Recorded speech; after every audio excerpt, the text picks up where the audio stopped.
Olá, ouvinte, eu sou o Diego Duda e esse é o primeiro podcast do grupo MGT. E hoje a gente começa esse Papo Talento com a Janete Machado, atriz e criadora de conteúdo. Fica com a gente que o papo tá muito legal.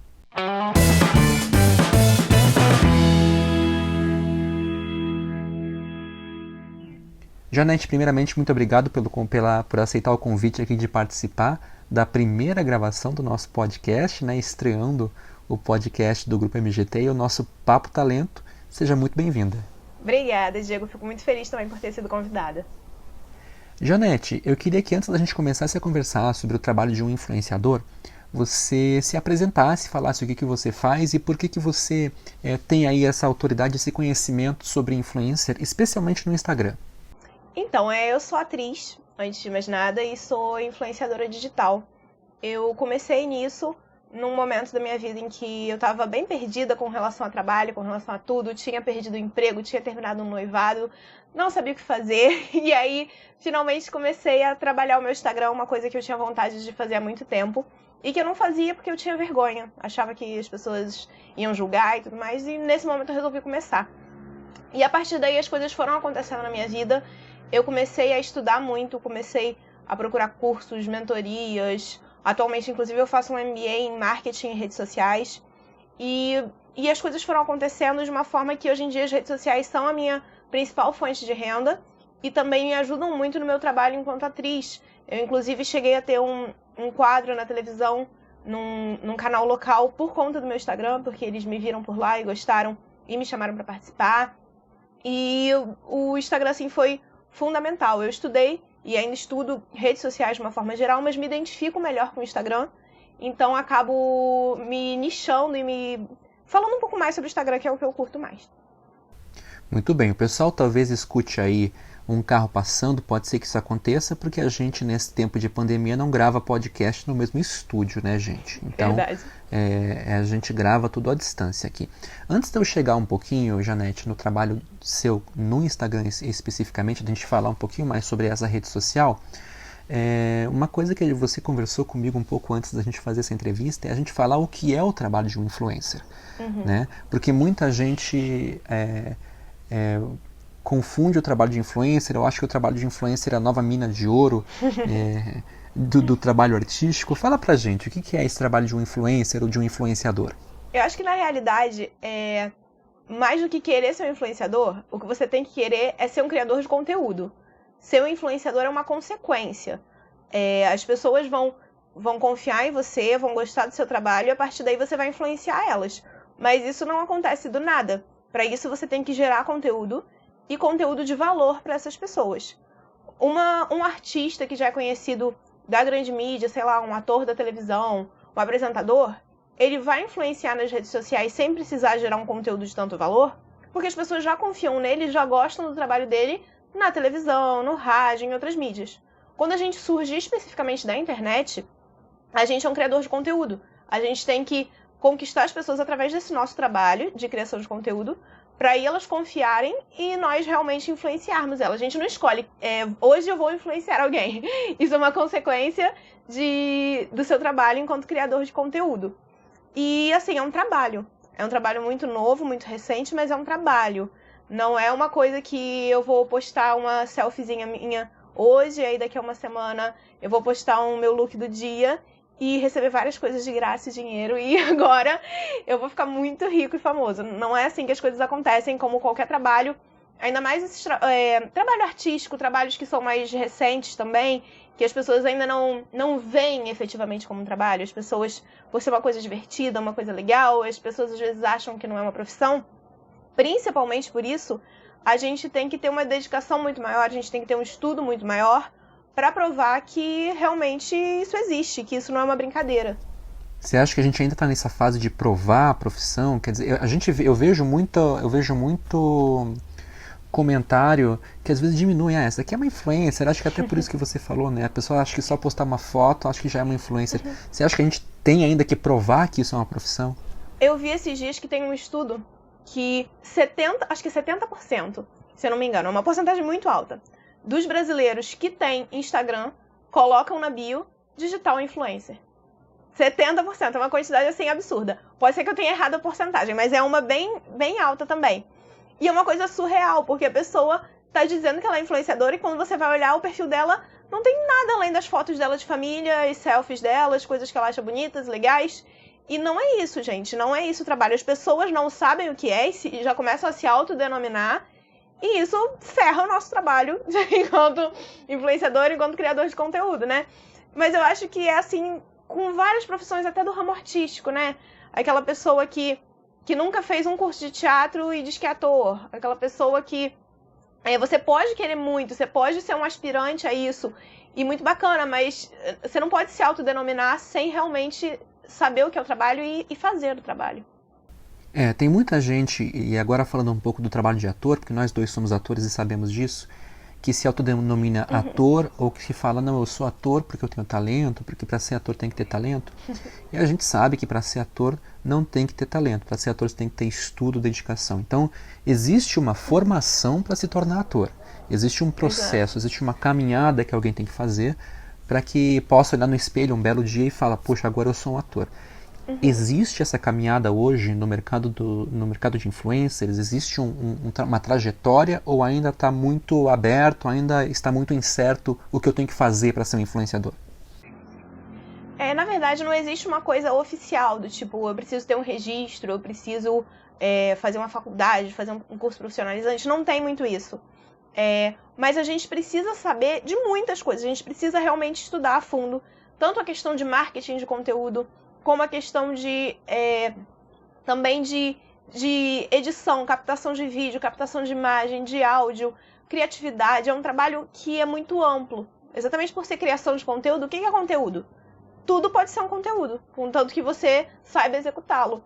Então, eu vejo também muito que, às vezes, rola uma coisa de curso de influenciador e tudo, que fala muito sobre enquadramento, sobre imagem, sobre como gravar. Isso é muito bacana. Mas isso sozinho não ajuda a pessoa a ser realmente um criador de conteúdo, a ter uma comunidade engajada, a ter seguidores, enfim, a realmente conseguir se firmar nesse mercado.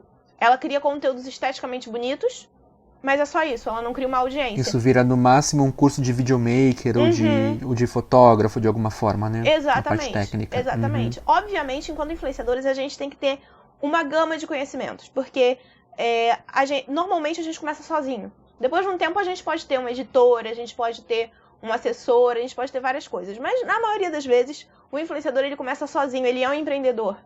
Ele é um empreendedor e ele precisa se ver como uma marca e como um empreendedor para poder fazer as coisas. Você não abre uma empresa do nada, sem estudar nada, sem entender de nada. Quero criar uma empresa, e cria. Você estuda, você procura subsídio. Depois de um tempo, quando você já tem um certo capital para poder fazer isso, você amplia a grade de funcionários. É a mesma coisa com relação ao influenciador. Ou seja, entender-se como uma marca, né? Entender que o que você vai fazer. E desde o começo é importante fazer isso, porque, por exemplo, tem muita gente que quer ser influenciador e que tem lá seus 1.000, 2.000 seguidores no Instagram, mas esses 1.000, 2.000 seguidores são porque são conhecidos, são amigos, a gente que segue de volta, eu sigo de volta, mas no Instagram, se você olhar o meu Instagram, por exemplo, pessoal, porque eu tenho dois, né, eu tenho um pessoal e um profissional, mas se você olhar o meu pessoal, tem mais seguidor que o profissional, mas eu posto eu dançando com a minha esposa, eu comendo, o que eu cozinhei, eu não estou interessado naquele meu Instagram em transformá-lo num negócio, não tenho nenhum interesse. Se eu quiser transformar no meu Instagram num negócio ou começar a levar a sério, é melhor eu começar do zero um novo Instagram ou eu já posso começar com esse pessoal que eu tenho? Não, você pode começar com esse pessoal, desde que não sejam seguidores fantasmas. Se são os seus amigos, você pode influenciar os seus amigos também. Você não precisa influenciar só uma pessoa que está lá do outro lado do mundo e não te conhece. Você pode influenciar... Normalmente, inclusive, a gente começa influenciando as pessoas próximas. A gente está falando de influência digital, mas normalmente existem pessoas que por si só são influenciadoras, sabe? Eu tenho um amigo que diz que a avó dele é uma influenciadora, porque ela compra um produto novo de cozinha, chama as senhorinhas todas, compartilha, todo mundo vai lá e compra aquele produto novo de cozinha que ela testou. Maravilhosa, uma vendedora. Exatamente. Só que ela faz isso no ciclo dela de amigos e ela influencia. Se ela tivesse um Instagram, talvez só aquelas senhorinhas seguissem e só aquelas senhorinhas realmente comprassem, mas ela ia estar influenciando. Só que se a gente tem seguidores fantasmas de segue de volta, essas coisas que não estão interessados realmente no nosso conteúdo, o que vai acontecer é que eles vão ver o que a gente está publicando e eles vão simplesmente passar e não vão curtir, não vão comentar, não vão engajar de nenhuma forma, e o Instagram vai te penalizar, entre aspas, prejudicando o seu engajamento. Então, você não precisa criar um novo Instagram, você pode começar com o que você já tem, mas você vai ter que entender que você está começando do zero de novo. Então, pode ser que todos esses 2.000 seguidores que você já tem não engajem em nada do que você está publicando. E tudo bem, porque a partir de agora você vai criar uma comunidade que está interessada nas coisas que você está começando a publicar. Legal. Vamos falar então do zero. Você falou ali em criar conteúdo, a pessoa tem que criar conteúdo. Como é que eu sei que conteúdo eu vou criar? Como é que eu decido isso? Eu vejo muita gente falando em criar conteúdo e às vezes quer tirar várias fotos bonitas e fala, pronto, agora criei vários conteúdos para o Instagram. Não é isso, gente. Criar conteúdo é um conteúdo de valor. A gente precisa entender que quando a gente trabalha numa rede social, a gente não está postando pra gente, pro nosso ego, pra nossa vaidade. A gente está postando pro outro. O quanto aquele conteúdo é importante na vida do outro. O quanto aquele conteúdo inspira, diverte, emociona, instrui, ensina o outro, o seu seguidor. Essa é a sua função enquanto criador de conteúdo. E não postar uma foto porque eu tô muito linda nela. E eu quero que todo mundo veja como eu tô incrível. Você até pode postar uma foto que você tá linda, mas essa não pode ser a base do que você publica no seu Instagram. Então, como saber por onde começar? Você precisa definir um nicho, que é uma coisa que também já está se falando bastante. Mas o que é definir esse nicho? Definir esse nicho é definir sobre o que você vai falar no seu Instagram. E quanto mais preciso for isso, quanto mais específico isso for, mais fácil você cresce no seu perfil. E não só cresce em números, mas você cresce se tornando uma autoridade. Você começa a virar referência. As pessoas, quando pensam naquele assunto, pensam em você. E elas interagem com você, elas acreditam no que você fala. Isso é muito mais importante do que a quantidade de seguidores.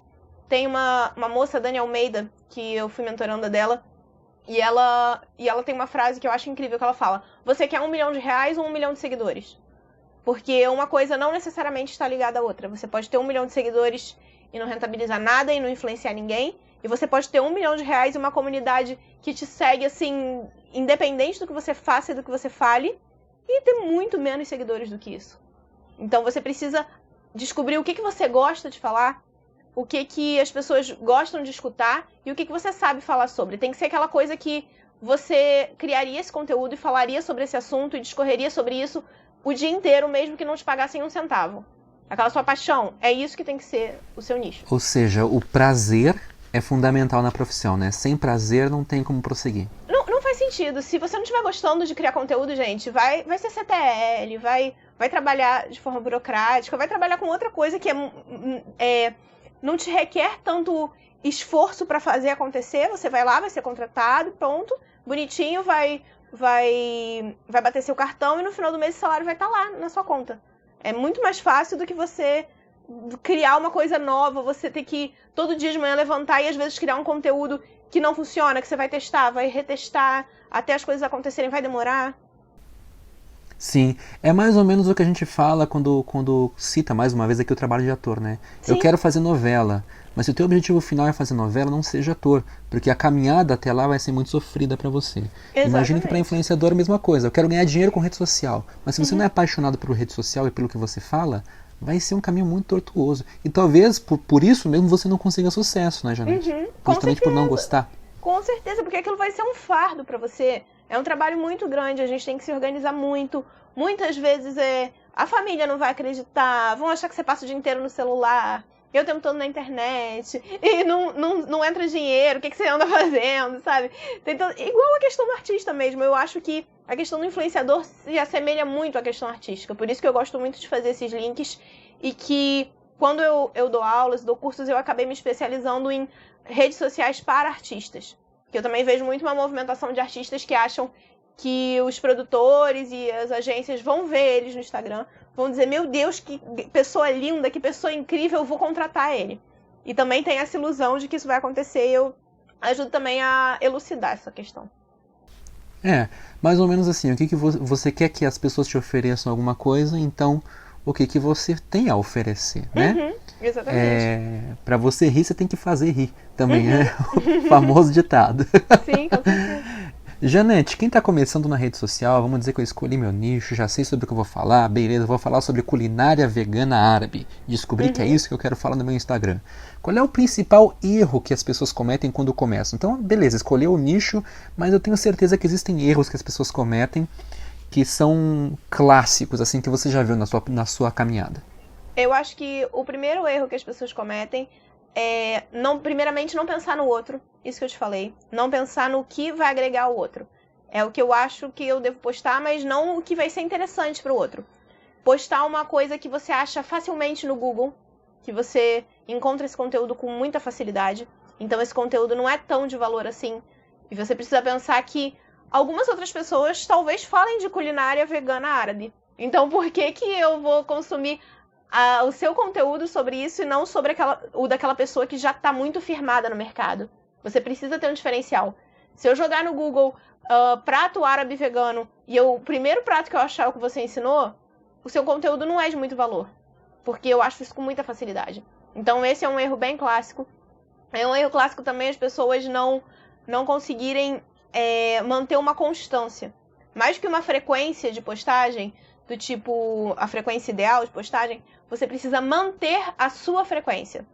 É melhor você postar uma vez por semana rigorosamente do que uma semana você postar 5 vezes, na outra uma, na próxima mais 2, aí na outra eu não posto nada, porque você não cria essa coisa da temporalidade na cabeça dos seus seguidores e você também prejudica o algoritmo do Instagram. Uhum. Então, existe horário também? Quantidade de postagem? Você falou aí de quantidade, existe horário para postar? Quantidade de postagem por dia? Então, o horário para postar, ele é muito particular. Existe uma coisa tipo, os melhores horários são às 6 horas, eu não sei o quê. Isso depende muito do público, você precisa saber para quem você tá falando. Se você tá falando para todo mundo, você não tá falando para ninguém. Então, assim, se eu sou uma blogueira fitness, então provavelmente o meu público, ele acorda um pouco mais cedo. É aquela pessoa que acorda às 5 horas da manhã pra ir malhar e depois é que vai pro trabalho, sabe? Então, se eu posto algo às 6 da manhã, provavelmente eu vou ter visualizações. Mas se eu sou, sei lá, uma blogueira sobre festas, provavelmente às 6 da manhã ninguém tá visualizando o que eu posto. Então você precisa conhecer o seu público e analisar as suas métricas. No Instagram, você tem essa opção, né, essa aba que mostra quais horários os seus seguidores estão mais ativos, quais dias eles estão mais ativos, e com isso você consegue se programar e agendar suas postagens na melhor hora. Eu quero retornar um pouco ao que você falou sobre a originalidade do conteúdo e aproveitar para falar um pouco sobre a responsabilidade que o influenciador tem nesse sentido. Porque se eu preciso ter um conteúdo original, se eu preciso falar uma coisa que nem todo mundo saiba, olha o tamanho da responsabilidade que eu tenho ao colocar a minha visão de mundo sobre algum assunto e ao colocar a minha opinião sobre algum assunto, né? Acho que é um tema que dá muito pano para manga, né? Por exemplo, eu vou dar um exemplo particular. Eu tenho um Instagram profissional que eu falo sobre atuação, especificamente para falar com atores iniciantes. Eu sei que eu falo ali muito da minha opinião, mas eu tenho uma trajetória de 20 anos que eu posso falar sobre isso. Claro. Então, às vezes, eu posso abrir espaço. E a responsabilidade que uma pessoa, às vezes, tem de não dominar tanto um assunto e acabar falando bobagem, né? Eu acho que isso também entra muito na questão do pra quem você tá falando. Se eu fiz, 3 cursos livres de teatro, eu sei mais do que alguém que nunca fez um curso livre. Então, mas eu não sei mais do que alguém que tá há 20 anos na carreira e já se formou, já fez um profissionalizante, uma faculdade, enfim. Então, se eu falo para esse público que nunca fez teatro, eu tenho algo a acrescentar para ele. Mas se eu quero falar para um outro público, isso não vai rolar. Então, acho que tudo é você também saber para quem você está falando e não querer ir numa alçada que não é a sua. Se eu sou um professor de física, eu não vou dar essa aula de física para as crianças do jardim de infância. E o professor que dá aula para as crianças do jardim de infância de matemática, talvez ele não saiba de física. E tudo bem, porque ele se propõe a falar de matemática para crianças do jardim de infância. Ele não vai, no meio disso, resolver dar uma aula de física. Então, eu acho que passa muito por isso. Para você, se você sabe mais do que alguém, isso que você sabe, você pode passar para essa pessoa. Mas você não vai querer ir além disso. Você não vai querer dar um conhecimento que você não tem. Sim, é o famoso, se não vira o famoso charlatão, né, Janete? E isso é muito fácil de ser descoberto na internet. Isso, em 2 minutos, você percebe se a pessoa realmente sabe daquilo, até enquanto ela fala. É muito difícil alguém ser bom ator o suficiente para falar de um conteúdo que não entende nada e permanecer assim, parecendo que entende. Se ele conseguir isso, ele já tem um ponto positivo. Pelo menos ator ele já pode ser, né? Ele já pode ser um influenciador sobre como contar uma boa mentira. Pelo menos pode ser isso. A rede social, o Instagram. A gente percebe quando a pessoa não tem conhecimento a fundo daquele assunto. Quando ela tá... Até porque ela não vai ter muitos braços e muitas coisas para desenvolver. Ela não vai conseguir gerar diálogo, que é uma das coisas mais importantes na rede social. Eu vou aqui apresentar um assunto, e aí quando surgirem perguntas, quando surgirem conversas, eu vou continuar aqui na base. Eu não vou aprofundar, porque eu não sei aprofundar. Entendi. Janete, vamos falar um pouquinho agora sobre uma coisa que muita gente quer saber, que é grana, dinheiro, la plata, né? Vamos falar sobre isso. Como é que eu ganho grana? Às vezes a pessoa tem 2.000 seguidores, 5.000 seguidores, dá para rentabilizar com isso? Não dá? Como é que faz? Qual é o procedimento? Não, com certeza. Eu tenho alunas que começaram a rentabilizar com 800 seguidores. E existem muitas formas de a gente rentabilizar. Existe o famoso public post e as parcerias, que é o mais conhecido, que é quando as pessoas te pagam para você poder fazer uma publicação, fazer um story, enfim, postar no seu Instagram, né? Ou então também tem a permuta, né, que é uma forma de parceria, que ela te dá o produto para que você faça essa divulgação. Essa é a mais conhecida. Só que se você parar para prestar atenção, a maior parte dos seguidores, dos influenciadores grandes, dos influenciadores que se firmaram no mercado, que realmente são os que ficaram ricos com isso, eles não vivem só de public post, gente. Eles fazem outras formas. Então você pode vender cursos, você pode vender infoprodutos, você pode criar os seus próprios produtos. Se a gente pensar, sei lá, Boca Rosa, ela tem a marca dela de maquiagem hoje em dia. Ela sequer se autodenomina influenciadora no perfil dela, ela se autodenomina empresária. De maquiagem tem um monte de pessoas que eu posso citar. Bruna Tavares tem linha de maquiagem, Mari Maria tem linha de maquiagem. Agora, a Nina Secrets, ela agora lançou curso também, cursos online. Algumas dão palestras presenciais. Tanto infoprodutos como produtos físicos também, como é o caso da maquiagem. Mas aí também tem muitas maquiadoras que lançam seus cursos de maquiagem, suas apostilas de maquiagem. Você tem uma série de coisas que você pode fazer e usar a sua influência para ajudar a vender isso e a rentabilizar. Obviamente o public post ainda vai acontecer, você ainda vai rentabilizar com ele, mas tem um leque de opções e de coisas que você pode fazer, contanto que você seja criativo. Legal. E quando você fala em public post, geralmente quando a pessoa tem poucos seguidores, quando a pessoa tem muitos seguidores, normalmente algumas empresas já entram em contato com o influenciador, né? Quando a pessoa já tem a sua respeitabilidade dentro da plataforma. Mas quando a pessoa tem poucos seguidores, é mais fácil ela ir atrás de uma empresa, ou mesmo assim ela tem que ser passiva e esperar que uma empresa entre em contato? Você tendo 1.000 ou 1 milhão de seguidores, você pode ir atrás das empresas. Eu conheço pessoas bem grandes que ainda vão atrás de empresas, e isso não significa que elas também não vão atrás de você. Acaba sendo uma coisa misturada. E isso de ter poucos seguidores e não ser procurado, nem sempre é verdade. Porque, principalmente agora, o povo de marketing está dizendo que 2021 é o ano dos nano-influenciadores. Os nano-influenciadores são os influenciadores com menos de 10.000 seguidores. Então, eles acreditam, com os estudos deles, que muitas vezes eles passem mais credibilidade do que os outros. Porque quando a gente pega um influenciador com, sei lá, 5 milhões de seguidores postando alguma coisa, a gente fala, não usa isso, tá postando porque pagaram. Aquela coisa da Xuxa passando Monange, sabe? Não usa Monange, gente, pagaram ela. Excelente imagem. Exatamente. Gisele Bündchen usando Pantene, é isso. Então, quando tem milhões de seguidores, rola isso. Agora, quando eu sou uma pessoa que sou mais próxima do meu público, porque é muito mais fácil eu ter um diálogo próximo com o meu público se eu tenho 5.000 seguidores do que se eu tenho 5 milhões. É humanamente impossível eu conseguir manter um diálogo próximo com 5 milhões de pessoas. Então, eu acabo tendo uma credibilidade maior. A pessoa fala, nossa, eu conheço ele, eu confio mais nele do que naquele outro que eu sei que é pago pra tudo. Não que ela não saiba que você está sendo pago, mas ele já tem uma relação muito mais próxima com você, que faz com que ele confie mais em você. Quando o influenciador ele já é muito grande, acaba rolando aquela coisa que acontece com o artista.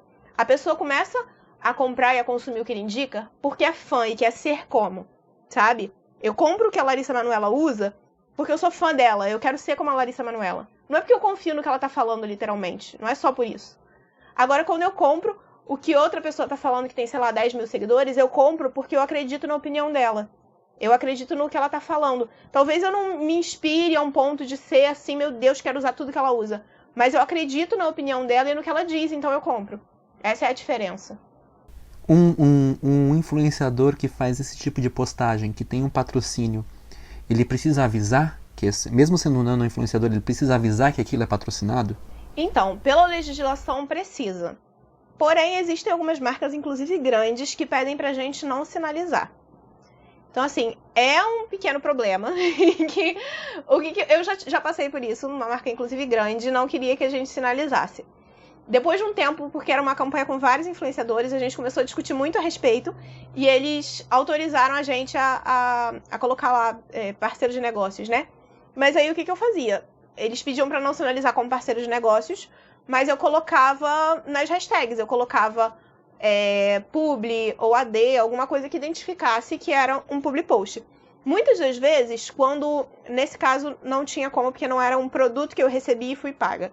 Então era um serviço de uma forma geral, não tinha como eu colocar dessa forma. Mas quando às vezes eu recebo um produto e também sou paga por isso, o que eu coloco? Eu coloco, gente, recebi da marca tal, isso, já está claro que me mandaram algo. Então não foi algo completamente espontâneo, já dá para as pessoas entenderem que pelo menos uma permuta rolou.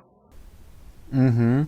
Importante porque a gente entra na parte ética da profissão também, né? Que é importante o influenciador saber e se informar sobre essas questões, né, Janete? Até porque se você quer que as pessoas confiem em você pra você influenciar elas, você precisa ser sincero com elas, né? Mais uma vez, vou usar de novo o exemplo da Boca Rosa, a famigerada história das comidinhas da terra e da lipoaspiração que ela fez ou não fez.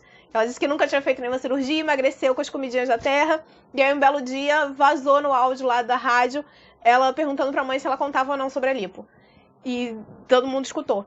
Só que é aquilo, ela explicou depois que ela disse que ela nunca tinha feito nenhuma cirurgia de emagrecimento e não lipo, enfim, ela contou lá a história dela e falou que ela perguntou pra mãe porque a mãe era assessora e no fim a mãe autorizou ela falar. Só que isso gerou uma discussão do quanto ela está sendo sincera e o quanto não está sendo. Isso prejudicou a dessa imagem dela. Mesmo que fosse uma coisa que foi um mal-entendido, que ela não pretendia mentir para as pessoas, não tô nem fazendo um juízo de valor disso que aconteceu com ela. Tô só citando o caso, como isso repercutiu negativamente sobre a imagem dela. Então, você precisa que as pessoas confiem em você. Então, para elas confiarem, você tem que falar a verdade. É como num relacionamento normal, né? Você começa a mentir pra pessoa e ela descobre e começa a dar problema. Tá certo. Janete, mais alguma coisa que você acha que é importante falar para o pessoal? Mais alguma observação que você gostaria de fazer e que eu não te perguntei? Eu acho que a única coisa que eu gostaria de falar também é que eu vejo muita gente que não começa porque tem vergonha. Não é só porque não sabe por onde começar. Às vezes até tem alguma noção, mas tem vergonha do que vão falar. E eu gosto sempre de enfatizar que, assim, as pessoas elas não correm atrás dos nossos sonhos pela gente. Elas falam da gente porque às vezes a nossa vida tá mais interessante do que a delas. E principalmente na galera mais nova e na galera adolescente que tem vontade de seguir esse caminho, segue, esquece os outros. Quando você começar a ganhar dinheiro, quando você começar a ganhar visibilidade, todas essas pessoas que debocharam ou que fizeram alguma coisa vão voltar atrás, vão dizer que não era bem assim, vão mostrar que era brincadeira. A gente tem muitos exemplos, eu vou até citar aqui o exemplo da Vivi Vanderlei, que é uma influenciadora adolescente, e que ela diz que ela sofria bullying absurdamente na escola quando ela começou. A menina hoje em dia tem mais de 5 milhões de seguidores, tanto no Instagram quanto no TikTok, e ela dizia que ela ia pra casa aos prantos porque as pessoas zoavam ela porque ela tava criando conteúdo na internet e não tinha seguidor. Todas as pessoas que você admira, que você gosta, elas tiveram que começar de algum ponto, elas tiveram que começar de um zero. Mesmo que você admire alguém que teve uma visibilidade primeiro em outra mídia pra depois ir pra internet, antes de ter a visibilidade nessa mídia, ela começou do zero, ela começou de alguma coisa. E se ela ficasse esperando a aprovação dos outros, ela não ia fazer nada. A gente não consegue agradar todo mundo. Não dá pra criar conteúdo pra todo mundo. Se a gente criar pra todo mundo, a gente não cria pra ninguém. Então é isso, acredita no que você estiver fazendo e segue. Se você tiver na sua cabeça aonde você quer chegar e aproveitar todo esse processo, com certeza o seu sucesso já tá garantido. Legal, muito bem, Janete. Quem quiser conhecer você, seguir você, como é que faz? Então, tem o meu perfil oficial, né, que é o Janete com 2T's.machado. E tem um perfil que eu criei agora há pouco tempo, um pouco antes do último encontro online do MGT, que é o janete.machado.influ, Janete com 2T's também. Lá eu dou dicas só sobre influência digital. Eu comecei o perfil do zero para poder mostrar para vocês que perfis pequenos também conseguem aplicar as dicas que eu dou. E inclusive eu cheguei a dar um curso gratuito muito bacana lá nesse Instagram. Muitas pessoas curtiram, muitas pessoas assistiram e gostaram muito. E eu tô aí com os planos de começar a fazer alguns outros cursos gratuitos lá dentro, então sigam e fiquem por dentro. Massa, Janete, muito obrigado pela sua participação, amei o nosso papo e esperamos fazer mais e mais. Obrigada a você, Diego, obrigada a toda a equipe MGT pelo convite, vocês são incríveis, um beijo. Beijo, Janete. Obrigado então a você que escutou aqui o nosso podcast, a nossa estreia do podcast Papo Talento. Semana que vem tem mais um. Até mais!